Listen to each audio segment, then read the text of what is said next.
মানুষ সরাসরি জান্নাত থেকে দুনিয়ায় আসে নাই। মানুষ আসার একটি স্তর পদ্ধতি রয়েছে, তা হলো পিতামাতার মাধ্যমে মানুষ দুনিয়াতে আসছেন। সেই সুবাদে পিতামাতার প্রতি সন্তানের মহাব্বত থাকে, সন্তানেরও পিতামাতার প্রতি মহাব্বত থাকে। মানুষ জন্মগতভাবে একটি পরিবার পায়, এই পরিবারের পাশে আরও কয়েকটি পরিবার থাকে, যাকে আমরা সমাজ বলে থাকি। মানুষ বসবাসের ক্ষেত্রে সমাজের প্রয়োজন হয়। সমাজের সাথে যদি শান্তি শৃঙ্খলা হৃদ্যতাপূর্ণ যদি আচরণ করি, তাহলে মানুষ শান্তি শৃঙ্খলাভাবে বসবাস করতে পারে। আর সমাজের মানুষের সাথে যদি আমরা শান্তি শৃঙ্খলা হৃদ্যতাপূর্ণ আচরণ না করি, তাহলে সেই সমাজের মধ্যে শান্তি শৃঙ্খলা বজায় থাকে না। ইসলাম শান্তিপূর্ণ সমাজ বিনির্মাণের ক্ষেত্রে একে অপরের প্রতি হকের প্রতি খুবই গুরুত্ব দিয়েছেন, তাকিদ দিয়েছেন। একে অপরের প্রতি হকের মধ্যে একটি অন্যতম হক হলো প্রতিবেশীর হক। প্রতিবেশীর হক আদায় করা চাই। প্রতিবেশীর যদি হক আদায় না করে, সমাজের মধ্যে রাষ্ট্রের মধ্যে শান্তি শৃঙ্খলা থাকবে না। একে অন্যের হক যদি আদায় না করি, মারামারি খুন খারাপি অন্যের হক যদি বিনষ্ট করি, সমাজের শান্তি শৃঙ্খলা দূরীভূত হয়ে যাবে, দূর হয়ে যাবে। তাই মহান রব্বে কারীম এবং রাসূল আকরাম সাল্লাল্লাহু আলাইহি ওয়াসাল্লাম কোরআন এবং হাদিসের মধ্যে অসংখ্য জায়গায় খুবই গুরুত্ব সহকারে এই প্রতিবেশীর হকে আদায় করার প্রতি দৃষ্টি করেছেন।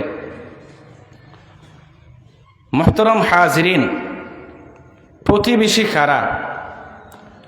আমরা মনে করি প্রতিবেশী বলা হয় আমার ঘরের পাশে যে ঘরটি আছে সে আমার প্রতিবেশী।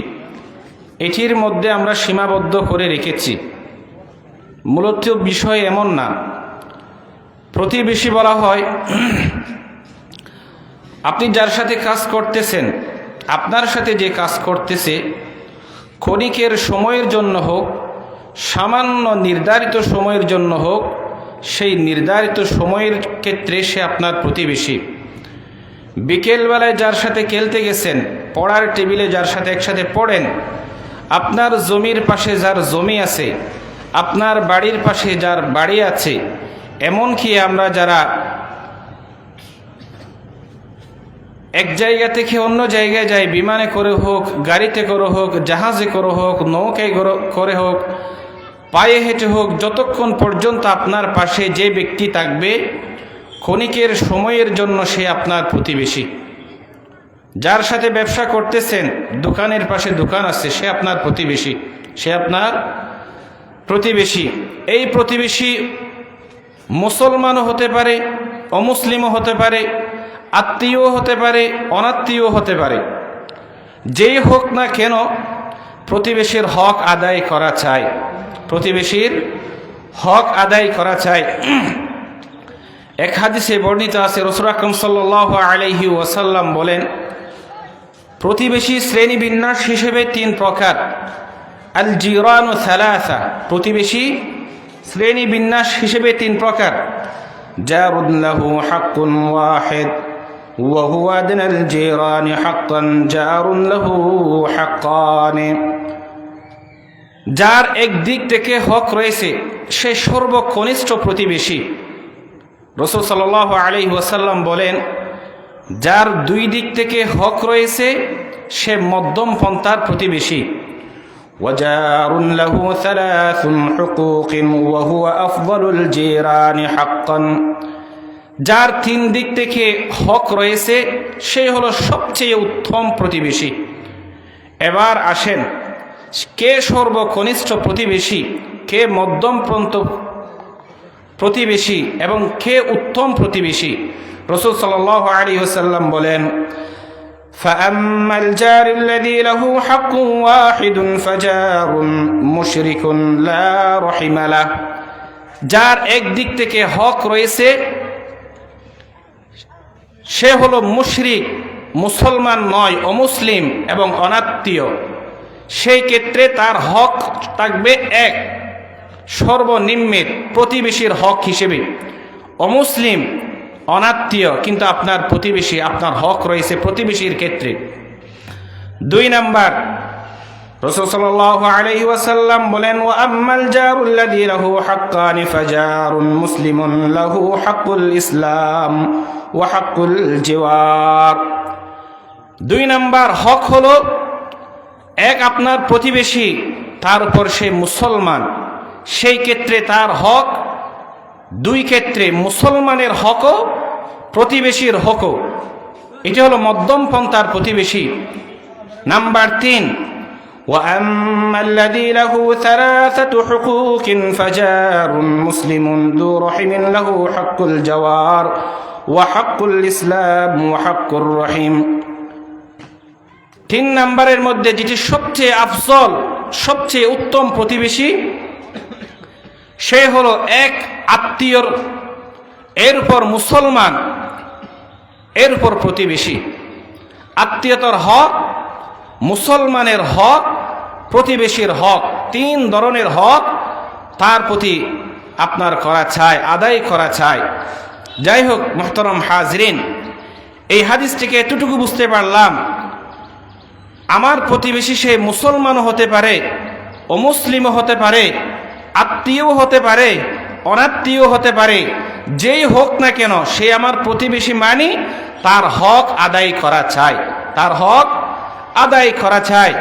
রাসূল আকরাম সাল্লাল্লাহু আলাইহি ওয়াসাল্লাম বলেন, জিবরাইল আমিন আলাইহিস সালাতু ওয়াস সালাম আমাকে প্রতিবেশী সম্পর্কে যখন বলতেছেন, এভাবে তিনি আমাকে তাকিদ দিয়েছেন প্রতিবেশীর হক সম্পর্কে, আমি একসময় মনে করলাম মনে হয় প্রতিবেশীকে আমার সম্পদের ওয়ারিস বানিয়ে দেওয়া হবে, আমার সম্পদের মিরাস বানিয়ে দেওয়া হবে, মিরাসের অংশীদার বানিয়ে দেওয়া হবে। মা যালু জিবরিল সাল্লাল্লাহু আলাইহি ওয়াসাল্লাম ইউসিনি বিল জার হাত্তা যানানতু আন্নাহু সাইওয়ারিহু আও ক্বালা খাশিতু আন ইউয়ারিথুহু। রাসূল সাল্লাল্লাহু আলাইহি ওয়াসাল্লাম বলেন, জিবরাইল আমিন আলাইহিস সালাতু ওয়াস সালাম আমাকে প্রতিবেশী সম্পর্কে এভাবে তাকিদ দিয়েছেন, এক সময় আমি মনে করলাম যেন প্রতিবেশীকে মিরাসের অংশীদার বানিয়ে দেওয়া হবে। অর্থাৎ এমনভাবে বললেন যে তুমি প্রতিবেশীর হক আদায় করো, প্রতিবেশীর কি গুরুত্ব সহকারে তুমি হক আদায় করো। সহিহ বুখারীর বর্ণনা, রাসূল আকরাম সাল্লাল্লাহু আলাইহি ওয়াসাল্লাম বলেন, মান কানা ইউমিনু বিল্লাহি ওয়াল ইয়াউমিল আখির, যেই ব্যক্তি আল্লাহ এবং পরকালের উপর বিশ্বাস স্থাপন করে, ফালইয়াকুল খায়রান আও লিয়াসমুত, সেই যেন ভালো কথা বলে, যদি ভালো কথা বলতে সক্ষম না হয় সেই যেন চুপ থাকে। এরপর রাসূল আকরাম সাল্লাল্লাহু আলাইহি ওয়াসাল্লাম আবার বলেন, ওয়ামান কানা ইউমিনু বিল্লাহি ওয়াল ইয়াউমিল আখির ফালা ইউযি জারাহু, যে আল্লাহ এবং কাল কিয়ামতের প্রতি বিশ্বাস স্থাপন করে সেই যেন প্রতিবেশীর হক আদায় করে।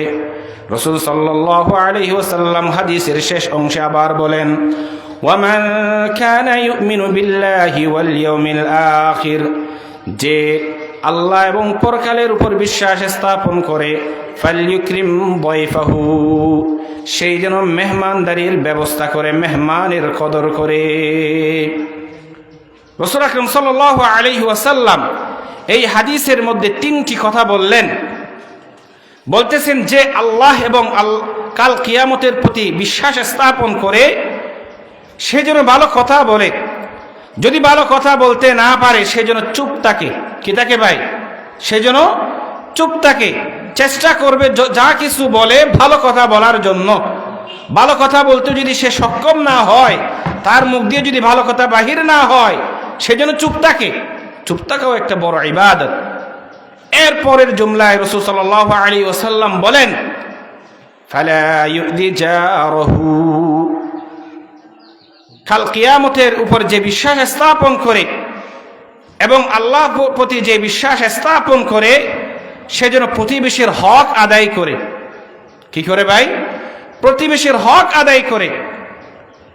শেষের জুমলায় রাসূল আকরাম সাল্লাল্লাহু আলাইহি ওয়াসাল্লাম বলেন, মান কানা ইউমিনু বিল্লাহি ওয়াল ইয়াউমিল আখির ফালা ইউকরিম দাইফাহু, আল্লাহ এবং কিয়ামতের প্রতি যে বিশ্বাস স্থাপন করে সে যেন মেহমানদের কদর করে, মেহমানদের কদর করে। মুহতারাম হাজরিন, রাসূল আকরাম সাল্লাল্লাহু আলাইহি ওয়াসাল্লাম আমার আলোচনার ক্ষেত্রে যে বিষয় নিয়ে আমি কথা বলতেছি, প্রতিবেশীর হক, রাসূল সাল্লাল্লাহু আলাইহি ওয়াসাল্লাম গুরুত্ব সহকারে এই হাদিসের মধ্যে বলতেছেন যে কি, প্রতিবেশীর হক আদায় করো। অসংখ্য অগণিত হাদিস আছে যেখানে রাসূল আকরাম সাল্লাল্লাহু আলাইহি ওয়াসাল্লাম প্রতিবেশীর হক সম্পর্কে আমাদেরকে কি দিলেন? নির্দেশ দিলেন। শুধু তাই নয়, প্রতিবেশীদেরকে যারা কষ্ট দেয়, মানুষের অভিশাপ তাদের প্রতি পতিত হয়। একবার এক সাহাবী রাসূল আকরাম সাল্লাল্লাহু আলাইহি ওয়াসাল্লামের কাছে বিচার নিয়ে আসলেন, ইয়া রাসূলুল্লাহ সাল্লাল্লাহু আলাইহি ওয়াসাল্লাম, আমি আমার প্রতিবেশী দ্বারা বড় কষ্ট পাই।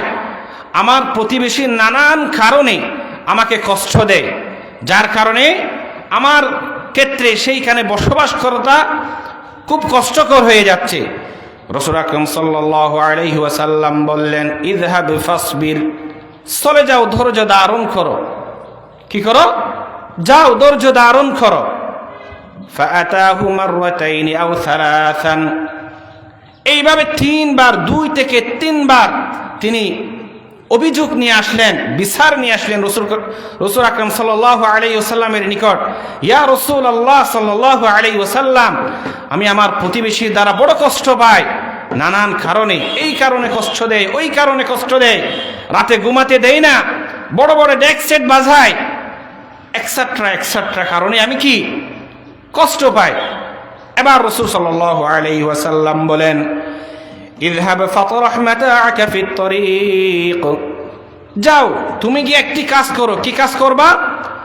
বাড়িতে গিয়ে তোমার যে সমস্ত আসবাবপত্র রয়েছে সব কিছু তুমি রাস্তায় ফেলে আসো। তোমার বাড়ির সামনে যে রাস্তা আছে, রাস্তার মধ্যে তুমি এগুলা রেখে আসো। আচ্ছা বলুন তো, এই রকম যদি আপনি আমি করি, আমার বাড়ির সমস্ত আসবাবপত্র যদি আমি ঘর থেকে বাহির করে যদি রাস্তায় নিয়ে আসি, অবশ্যই আর যারা প্রতিবেশী আসে তারা আমাদেরকে জিজ্ঞেস করবে কিনা? অবশ্যই করবে। বলবে যে ভাই কি হয়েছে আপনার? কি বাসা পাল্টে ফেলতেছেন নাকি বাড়িতে কোনো সমস্যা হলো? আপনি রাগের মাথায় সব কিছু আপনি বাড়ির সমস্ত আসবাবপত্র আপনি বাহিরে রাখলেন, অবশ্যই আমাদেরকে জিজ্ঞেস করবে। তেমনিভাবে মানুষজন যারা আশেপাশের প্রতিবেশী রয়েছে তারা জিজ্ঞেস করলেন ওই সাহাবী থেকে, কি ভাই কি হলো আপনার, যে আপনার বাড়ির সমস্ত আসবাবপত্র আপনি কি করে নিলেন? ঘরের বাহিরে নিয়ে গেলেন, কারণ কি? তখন ওই ব্যক্তি যার কারণে তিনি কষ্ট পাচ্ছিলেন, যে প্রতিবেশীর দ্বারা তিনি কষ্ট পাচ্ছিলেন, ওই প্রতিবেশীর সম্পর্কে অভিযোগ পেশ করলেন, বুঝাচ্ছিলেন যে ভাই আমি এই কারণে, নানান কারণে আমার প্রতিবেশী দ্বারা কষ্ট পাচ্ছি, সেই জন্য রাসূল আকরাম সাল্লাল্লাহু আলাইহি ওয়াসাল্লাম আমাকে নির্দেশ দিলেন আমার ঘরের সমস্ত আসবাবপত্র ঘরের বাহিরে নিয়ে আসা। তখন ফাজাআলান নাসু ইয়ালআনুনাহু ফাআলাল্লাহু বিহি ওয়া ফাআলা, তখন আশেপাশের যে প্রতিবেশীরা আছে তখন ওই ব্যক্তির সম্পর্কে লানত দিচ্ছেন, অভিশাপ দিচ্ছেন, যে অমুক ব্যক্তিকে আল্লাহ তাআলা এমন করুক তেমন করুক। সাধারণ ক্ষেত্রে আমরাও বলে থাকি, যদি কোনো ব্যক্তির অভিযোগ এইরকম শুনি যে রাতে ঘুমাতে পারি না, তাদের গানের আওয়াজে, তাদের সুরগুলের আওয়াজে বা তাদের কষ্টের কারণে আমরা দিন রাত কাটাতে পারতেছি না, বসবাস করাটা কি খুব কষ্টকর হয়ে যাচ্ছে, তখন আমরা কি সাধারণ ক্ষেত্রে ওই মানুষের সম্পর্কে একটা কি অভিশাপ দিয়ে থাকি, আহা মানুষটা বড় নিষ্ঠুর, বড় খারাপ ব্যক্তি। যখন শুনতে পেলেন যে আশেপাশের যারা প্রতিবেশী তাকে নিয়ে অভিশাপ দিচ্ছেন, লানত দিচ্ছেন, তখন ওই ব্যক্তির কাছে এসেই ক্ষমা চাইলেন যে আমি আজ থেকে আর কোনোদিন আপনাকে কোনো কারণে কষ্ট দিব না। এই রকম পুনরাবৃত্তি আর হবে না। আর কি হবে না? হবে না। তাহলে মুহতারাম হাজরিন, এই হাদিস থেকে এটাই বুঝতে পারলাম যে প্রতিবেশীকে যারা কষ্ট দেয়, মানুষের অভিশাপ তাদের উপর পতিত হয়। মানুষের অভিশাপ তাদের উপর পতিত হয়। শুধু তাই নয়, অন্য হাদিসের মধ্যে রাসূল আকরাম সাল্লাল্লাহু আলাইহি ওয়াসাল্লাম বলেন যে যারা প্রতিবেশীর নিকট সবচেয়ে উত্তম প্রতিবেশী, সে আমার নিকট সর্বোত্তম প্রতিবেশী। সুবহানাল্লাহ। عن عبد الله بن عمرو رضي الله تعالى عنه عن النبي صلى الله عليه وسلم قال خير الأصحاب عند الله خيرهم لصاحبه وخير الجيران عند الله خيرهم لجاره। আব্দুল্লাহ ইবনে আমর রাদিয়াল্লাহু তাআলা আনহু থেকে বর্ণিত, রাসূল আকরাম সাল্লাল্লাহু আলাইহি ওয়াসাল্লাম ইরশাদ করেন, তোমাদের মধ্যে যে ব্যক্তি সাথী সঙ্গীদের নিকট সবচেয়ে উত্তম সাথী, সে আমার নিকট সর্বোত্তম সঙ্গী সাথী। আর তোমাদের নিকট যে সবচেয়ে উত্তম প্রতিবেশী, সেই হলো আমার নিকট সর্বোত্তম প্রতিবেশী। মুহতারাম হাজরিন, সবাই সর্বোত্তম প্রতিবেশী হইতে চায় কিনা? আল্লাহর নিকট সবাই সবচেয়ে উত্তম হতে চায়। যদি আল্লাহর নিকট কেউ উত্তম হতে চান, তাহলে প্রথমে প্রতিবেশীর সাথে আপনার উত্তম হতে হবে। প্রতিবেশীর সঙ্গে যদি আপনি সদাচরণ করেন, সুন্দর আচরণ করেন, মার্জিত আচরণ করেন, আপনার দ্বারা যদি আপনার প্রতিবেশী কষ্ট না পায়, তাহলে আপনি আল্লাহ তাআলার নিকট সর্বোত্তম প্রতিবেশী হবেন। শুধু তাই নয়, আমরা যে কাজকর্ম করি, এই কাজকর্মের সাক্ষী আমাদের প্রতিবেশী। এক সাহাবী রাসূল আকরাম সাল্লাল্লাহু আলাইহি ওয়াসাল্লামের নিকট আসলেন, ইয়া রাসূলুল্লাহ সাল্লাল্লাহু আলাইহি ওয়াসাল্লাম, আমি যে কাজগুলা করি, এই কাজ যে ভালো নাকি খারাপ আমি কিভাবে বুঝবো? কাইফা লি আন আ'লামা ইযা আহসানতু ওয়া ইযা আসাতু।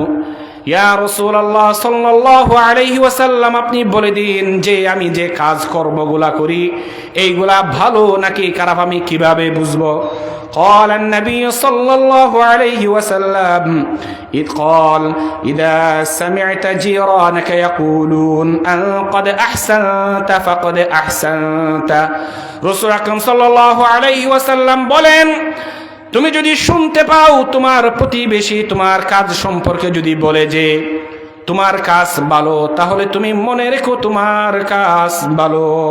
ওয়া ইযা সামি'তাহুম ইয়াকুলুন কদ আসাতা ফাইদা আসাতা, আর যদি তুমি শুনতে পাও তোমার প্রতিবেশীরা বলতেছে তোমার কাজ মন্দ, তাহলে বুঝে নিবা তোমার কাজ মন্দ।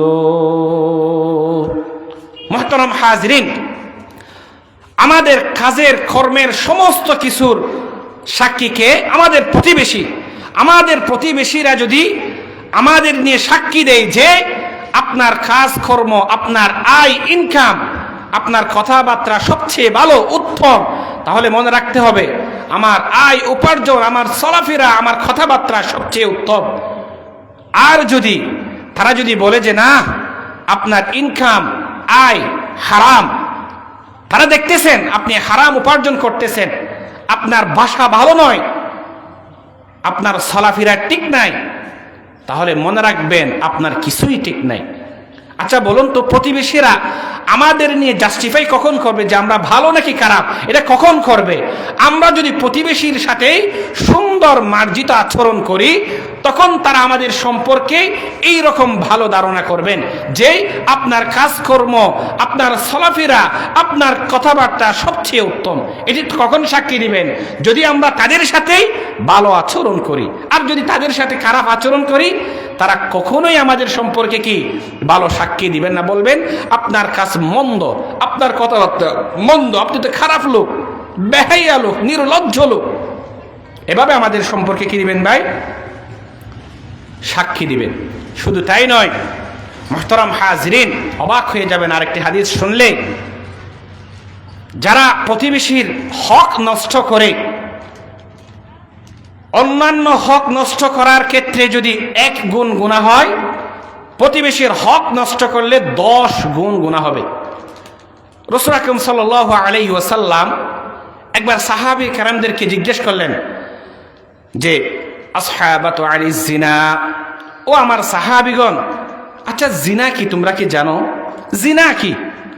সাহাবে কেরামরা যেভাবে জানেন সেভাবে উত্তর দিলেন। তারা বললেন ক্বালু হারামুন ইয়া রাসূলুল্লাহ সাল্লাল্লাহু আলাইহি ওয়াসাল্লাম, জিনা হলো হারাম।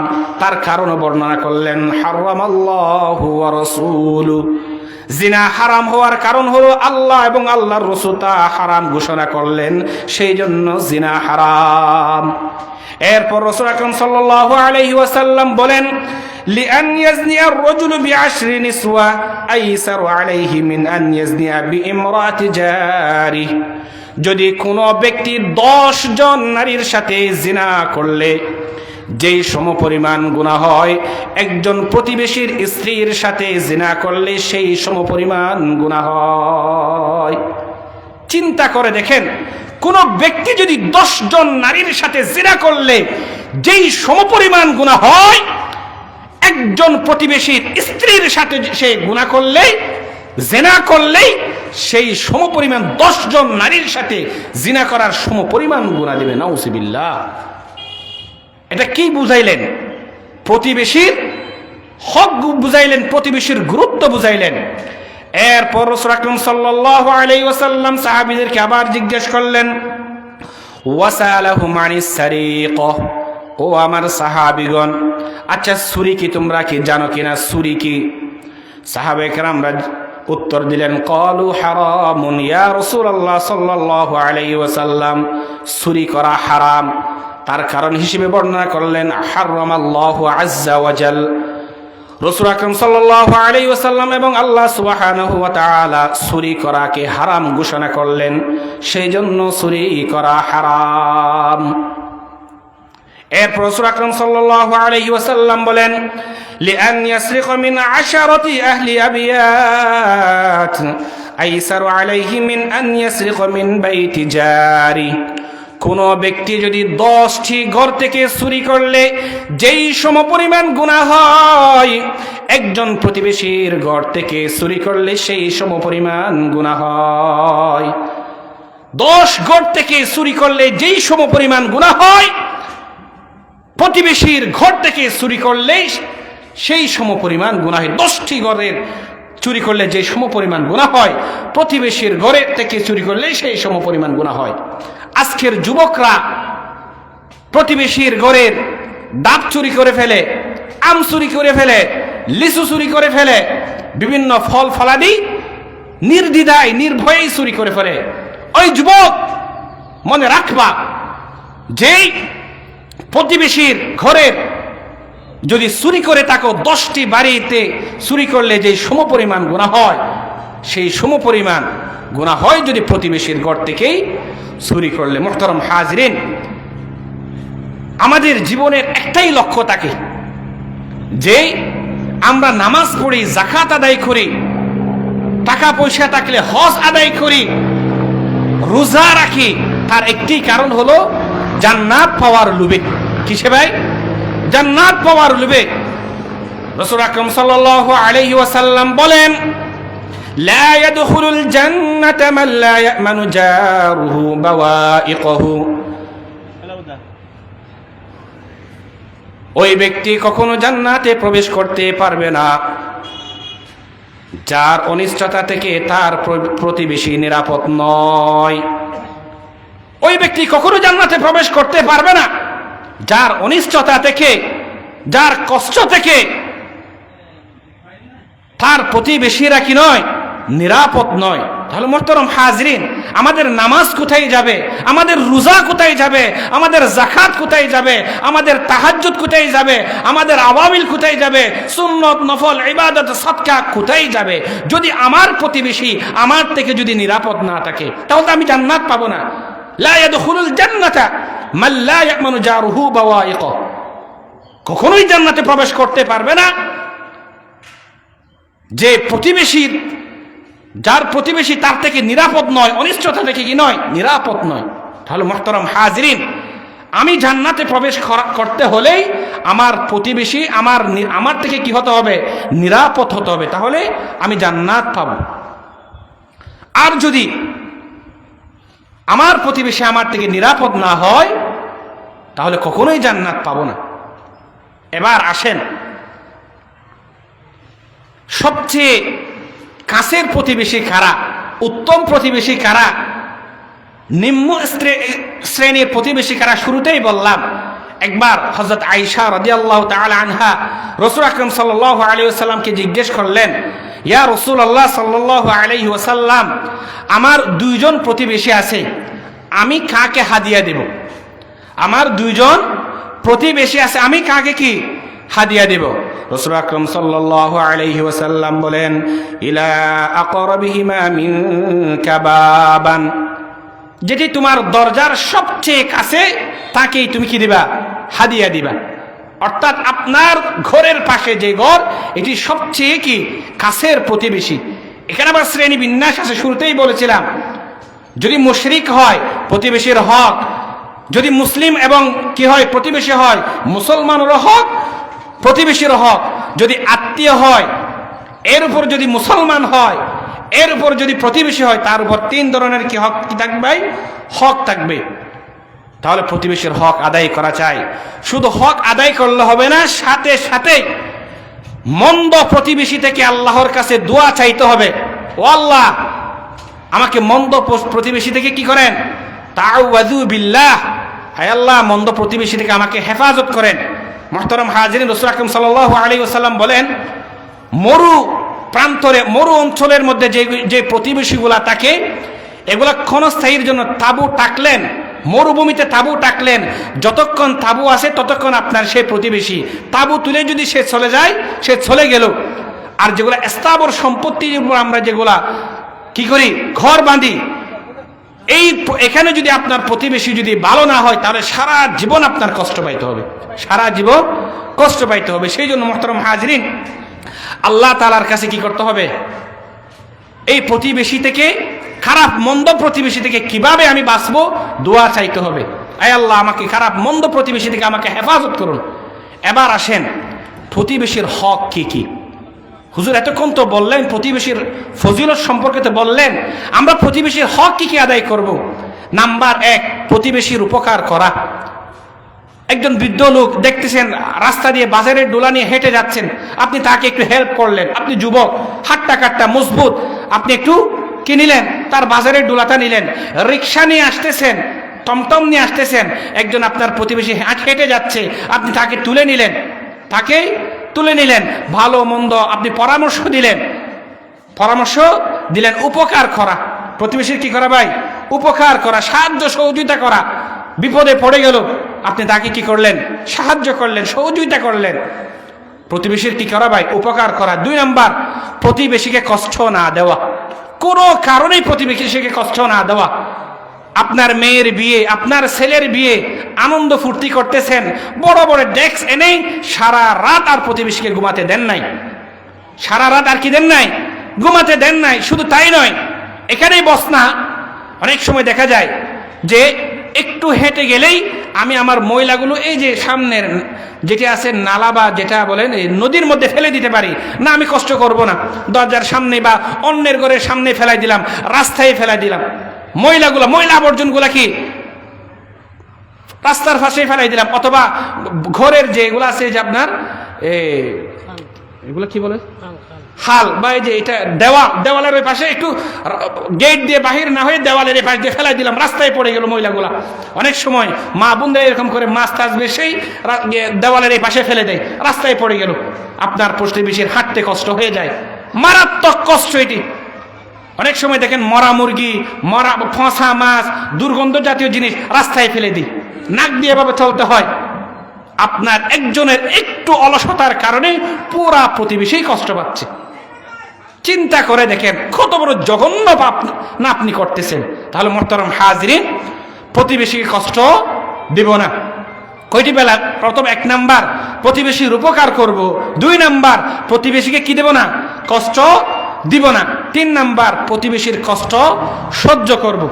প্রতিবেশীকে কষ্ট না দেয় এরকম হাজার লোক পাবেন, কিন্তু প্রতিবেশীর কষ্ট সহ্য করে এরকম হাতে গোনা পাবেন। রাসূল আকরাম সাল্লাল্লাহু আলাইহি ওয়াসাল্লাম বলেন যে তোমরা ধৈর্য ধারণ করো যখন প্রতিবেশীরা কষ্ট দেয়। তার কারণ হলো, যদি প্রতিবেশী কেউ মারা যায় তোমার সাথে তো সম্পর্ক এমনি চলে গেল। ধৈর্য ধারণ করা, সবর করা উত্তম একটি কাজ, উত্তম একটি কাজ। ইমাম আবু হানিফা রহমতুল্লাহ আলাই সম্পর্কে বর্ণিত আছে যে ইমাম আবু হানিফা রহমতুল্লাহ আলাইকে তার একজন প্রতিবেশী পথের চলার মধ্যে বেশি কষ্ট দিতেন, রাস্তার মধ্যে কাঁটা জাতীয় বা কষ্টদায়ক জিনিস ফেলে রাখতেন। তিনি তারপরও ওই কাঁটাযুক্ত বা কষ্টদায়ক জিনিস রাস্তা থেকে সরে রেখেই চলাফেরা করতেন। হঠাৎ একদিন দেখলেন যে রাস্তার মধ্যে কোনো কাঁটা নাই বা কষ্টদায়ক জিনিস নাই। তিনি ভাবলেন আজকে কি হলো, রাস্তার মধ্যে কোনো কষ্টদায়ক জিনিস নাই কেন? তখন তিনি তালাশ করলেন। তিনি জানতেন যে আমার প্রতিবেশী আমাকে কি দেয়, এই রাস্তার মধ্যে এটি ফেলায়। তখন তিনি কি খোঁজ খবর নিলেন যে অমুক ব্যক্তির কি হলো। তখন তিনি জানতে পারলেন যে কোনো কারণবশতে, কোনো ঘটনার কারণে তিনি জেলে গেলেন। কোথায় গেলেন? জামানার বড় ইমাম, তৎকালীন ব্যবসা পর্যন্ত তাকে শ্রদ্ধা করত, সম্মান করত, উচ্চ মর্যাদা ছিল।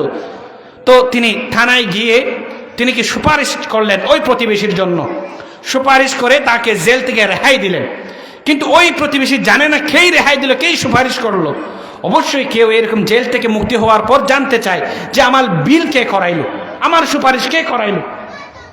তখন উনি যখন জানতে চাইলেন যে আমার সুপারিশ কে করাইলো, তখন তিনি ওই এলাকার মানুষজন বলতেছেন যে আপনার প্রতিবেশী জামানার বড় ইমাম, ইমামে আজম আবু হানিফা রহমতুল্লাহ আলাই আপনার কি সুপারিশ করলো। তিনি তখন খুব বেশি লজ্জাবোধ হলেন এবং আবু হানিফা রহমতুল্লাহির কাছে এসে ক্ষমা চাইলেন যে আমি আপনাকে আর কোনোদিন কষ্ট দিব না, এতদিন আমি ভুলেই ছিলাম, এতদিন কি ভুলেই ছিলাম, আপনি আমার চোখ খুলে দিলেন, অন্তরের দিলের কি চোখ খুলে দিলেন। আজ থেকে আর কষ্টদায়ক জিনিস আমি আপনার জন্য না, প্রতিবেশীর জন্য আমি ফেলাবো না। তাহলে মুহতারাম হাজরিন, মানুষের সাথে সুন্দর আচরণ করলে সুন্দর আচরণ পাওয়া যায়। সেই জন্য রাসূল আকরাম সাল্লাল্লাহু আলাইহি ওয়াসাল্লামের একটা শিক্ষা আছে যে শত্রুর সাথেও সুন্দর আচরণ করো, যাতে শত্রু বন্ধু হয়ে যায়। সুবহানাল্লাহ। শত্রুর সাথে কি করো? সুন্দর আচরণ করো, যাতে কি শত্রু বন্ধু হয়ে যায়। নাম্বার 4, প্রতিবেশীর দোষ দেখে রাখা। অনেক সময় আমরা থাকার কারণে, একসাথে থাকার কারণে অনেক দোষ কি হয়ে যায়, প্রকাশ পেয়ে যায়, প্রতিবেশী জেনে যায়। মুহতারাম হাজরিন, এই প্রতিবেশীর ছোট বড় দোষগুলো আপনি কি করা? গোপন রাখা, প্রকাশ না করা, ডেকে ফেলা, মানে কিছুই হয় নাই, আপনি কিছুই জানেন না, এভাবেই চলাফেরা করা। রাসূল আকরাম সাল্লাল্লাহু আলাইহি ওয়াসাল্লাম বলেন, মান নাফাসা আন আখিহিল মুসলিমি কুরবাতান মিন কুরাবিদ দুনিয়া নাফাসাল্লাহু আনহু কুরবাতান মিন কুরাবিল আখিরাহ। যেই ব্যক্তি কোনো মুসলমানকে সাহায্য সহযোগিতা করবে, আল্লাহ সুবহানাহু ওয়া তাআলা কাল কিয়ামতের মধ্যে তাকে কি সাহায্য সহযোগিতা করবেন।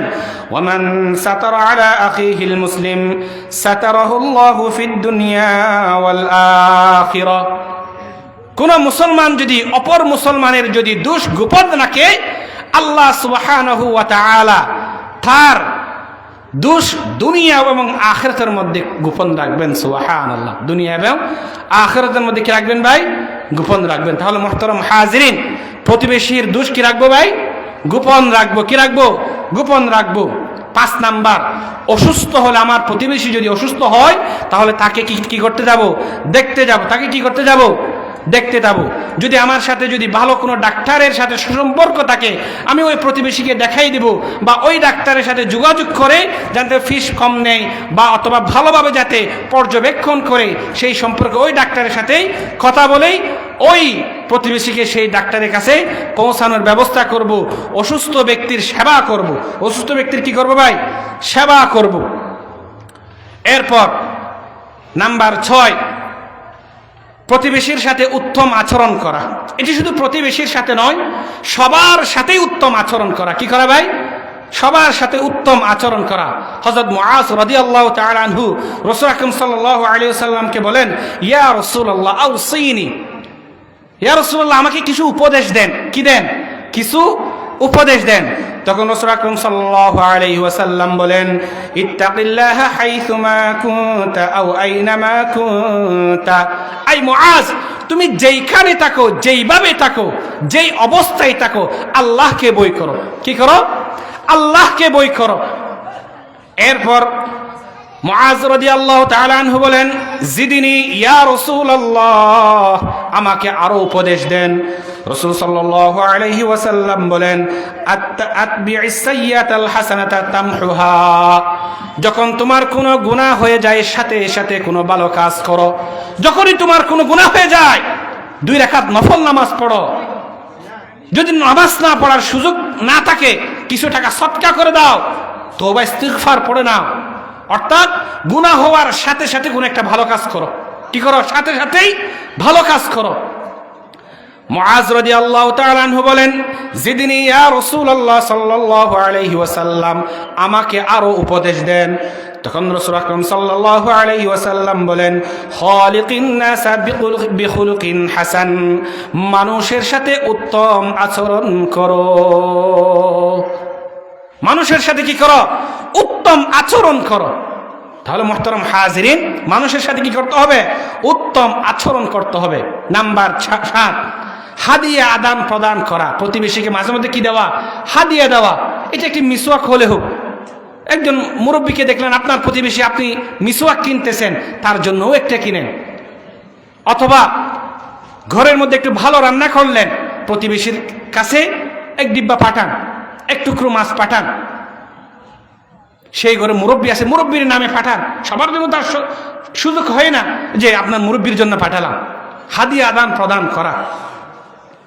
রাসূল সাল্লাল্লাহু আলাইহি ওয়াসাল্লাম বলেন, তাহাদু তাহাব্বু, হাদিয়া আদান প্রদানের কারণে হৃদ্যতা বাড়ে, মুহাব্বত বাড়ে। কি বাড়ে ভাই? মুহাব্বত বাড়ে। তাহলে হাদিয়া আদান প্রদান করব। এরপর 8 নাম্বার, নিত্য প্রয়োজনীয় জিনিস আদান প্রদান করা। আদান প্রদান করা অর্থাৎ নিত্য প্রয়োজন জিনিস বলতে কোদাল আছে, কুড়াল আছে, এরকম অনেক সময় অনেক কিছু লাগে না। নিত্য প্রয়োজন বটকি আছে, মাঝে মধ্যে লাগে খাসি আছে, যে আপনার কাছে একটু বটকিটা আছে, আমার একটু দেন। আল্লাহ সুবহানাহু ওয়া তাআলা সূরাতুল মাউনের মধ্যে বলেন, ফাওয়াইলুল লিল মুসাল্লিন আল্লাযীনা হুম আন সালাতিহিম সাহুন আল্লাযীনা হুম ইউরাউনা ওয়া ইয়ামনাউনাল মাউন। দুর্ভোগ ওই ব্যক্তির জন্য যে নামাজ পড়ে না, নামাজ পরিত্যাগ করে। এরপর বলতেছেন, দুর্ভোগ ওই ব্যক্তির জন্য যে নিত্য প্রয়োজনীয় জিনিস আদান প্রদান করে না।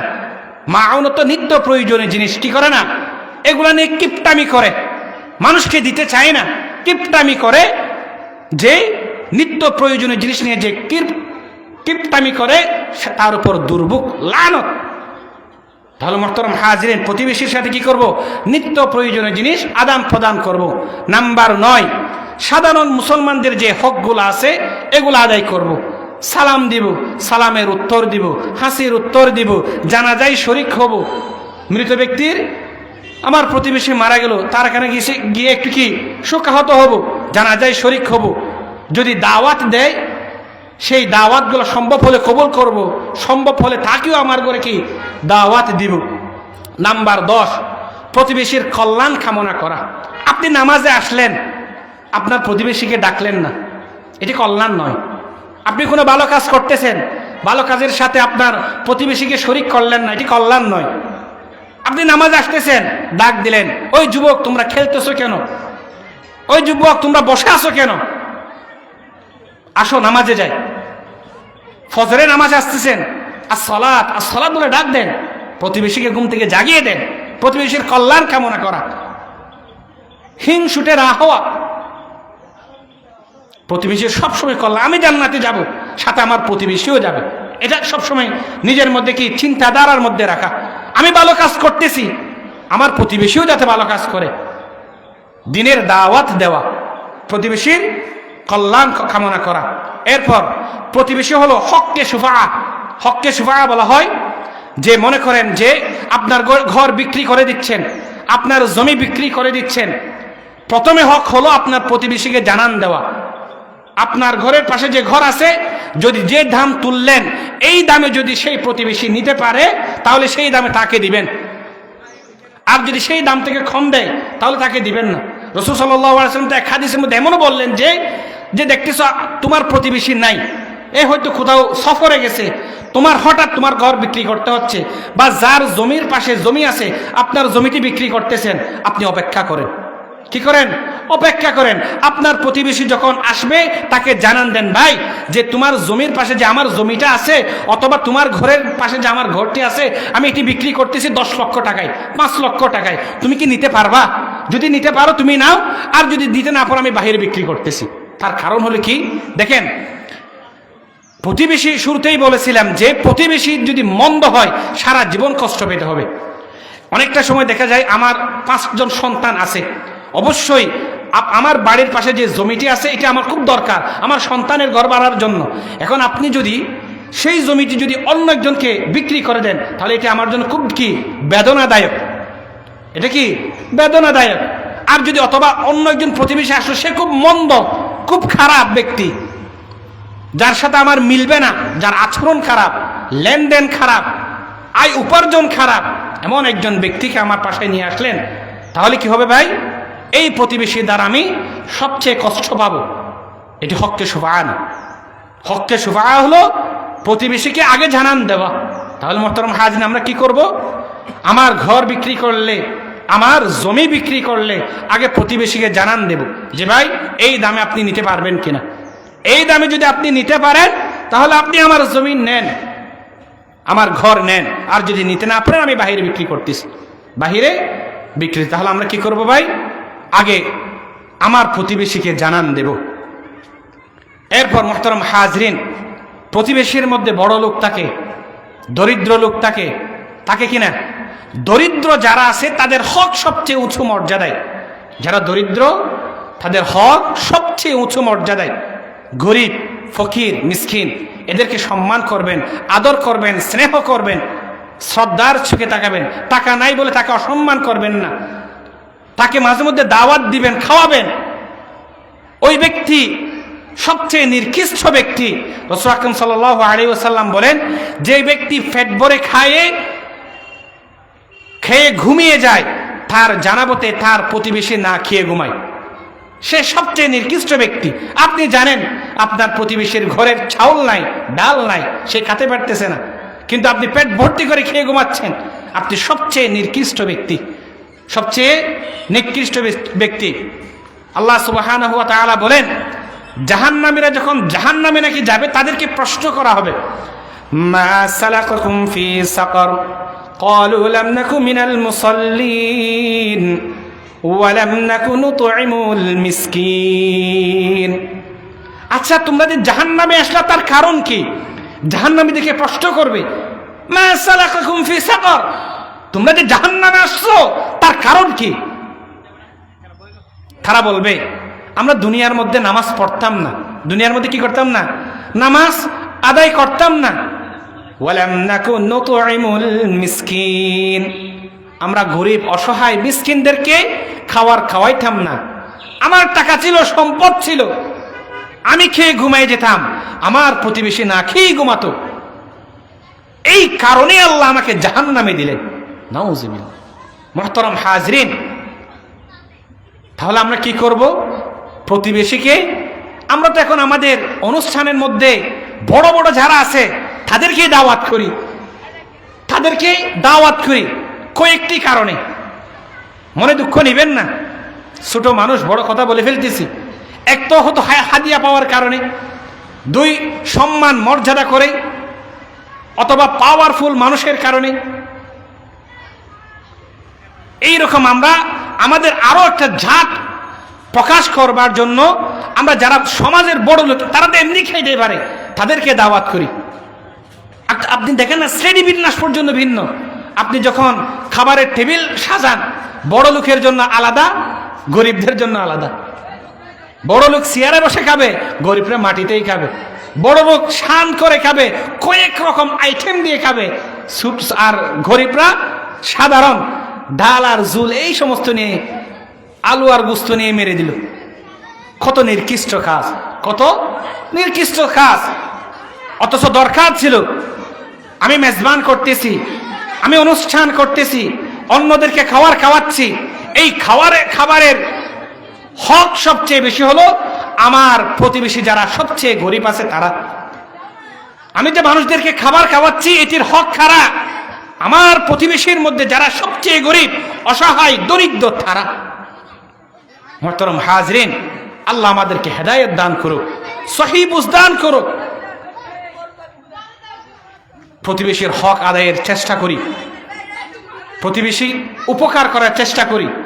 আমার কি আছে? পাওয়ার আছে, ক্ষমতা আছে।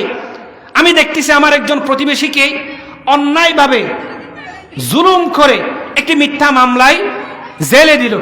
আমার ক্ষমতা আছে, হয়তো আমি এখন পাওয়ারে আছি, আমার সরকার পাওয়ারে আছে, আমি দেখতেছি আমার চোখের মধ্যে কি সে নির্দোষ, আমি তাকে জেল থেকে রেহাই দেব, তার পাশে দাঁড়াবো।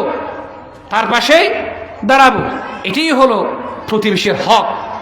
আপনি যদি এরকম করে ঘাড়ামি করেন যে না আমার ক্ষমতা আছে, কি হয়েছে, সে গরিব লোক হতে পারে, সে তার উপর মিথ্যে মামলা হইতে পারে, সে জেল কাটো, তাতে আমার কি? এটি প্রতিবেশীর হক নয়। তাহলে প্রতিবেশীর হক আদায় করা চাই। মুহতারাম হাজরিন, শুরুতেই বলেছিলাম আমার প্রতিবেশী সে মুসলমান হোক, অমুসলমান হোক, আত্মীয় হোক, অনাত্মীয় হোক, যাই হোক না কেন, প্রতিবেশী মানে প্রতিবেশী, তার হক আদায় করা চাই। এই প্রতিবেশীর হক আদায় হবে প্রতিবেশীর উপকার করে, প্রতিবেশীর দোষ দেখে রেখে, প্রতিবেশীর মাঝে মধ্যে কষ্ট কি করে সহ্য করে, প্রতিবেশী অসুস্থ হলে তার সেবা করে, প্রতিবেশী বিপদে পড়লে তার সাহায্য সহযোগিতা করে। আমরা প্রতিবেশীর কি পাশে দাঁড়াবো। আপনার প্রতিবেশী মানে আপনার শান্তির প্রতীক, আপনার প্রতিবেশী শান্তিতে থাকলেই আপনি শান্তিতে ঘুমাতে পারবেন। আপনার প্রতিবেশী শান্তিতে না থাকলেই আপনি শান্তিতে ঘুমাতেও পারবেন না। শুধু তাই নয়, দুনিয়াতেও নয়, আপনি আখিরাতেও ঘুমাতে পারবেন না। কেন? প্রতিবেশীকে যে কষ্ট দেয়, লা ইয়াদখুলুল জান্নাতা মান লা ইয়ামানু জারুহু বাওয়াইক, কখনোই জান্নাতে যাবে না যার অনিষ্টতা থেকে প্রতিবেশী কি নয়, নিরাপদ নয়। তাহলে মুহতারাম হাজরিন, এই প্রতিবেশীর পাশে দাঁড়াবো। আল্লাহর ওয়াস্তেই বলতেছি, গান বাজনা বা বিভিন্ন ধরনের সুরগুল, যে অত্যাচার অনাচার যেগুলো আমরা প্রদর্শন করি প্রতিবেশীর সম্মুখে, এগুলা থেকে নিজেকে হেফাজত করব। নিজেকে কি করবো ভাই?